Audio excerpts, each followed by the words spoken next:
تمہارے پروردگار نے فرمایا ہے کہ تم مجھ سے دعا کرو، میں تمہاری دعا قبول کروں گا۔ جو لوگ میری عبادت سے ازراہ تکبر کتراتے ہیں ان قریب جہنم میں ذلیل ہو کر داخل ہوں گے۔ اللہ ہی تو ہے جس نے تمہارے لیے رات بنائی کہ اس میں آرام کرو، اور دن کو روشن بنایا کہ اس میں کام کرو۔ بے شک اللہ لوگوں پر فضل کرنے والا ہے، لیکن اکثر لوگ شکر نہیں کرتے۔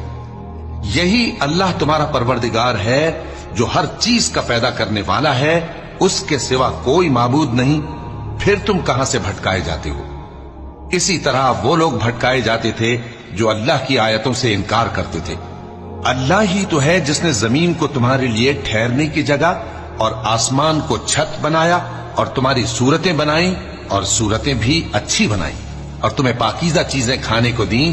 یہی اللہ تمہارا پروردگار ہے، سو اللہ رب العالمین بہت ہی بابرکت ہے۔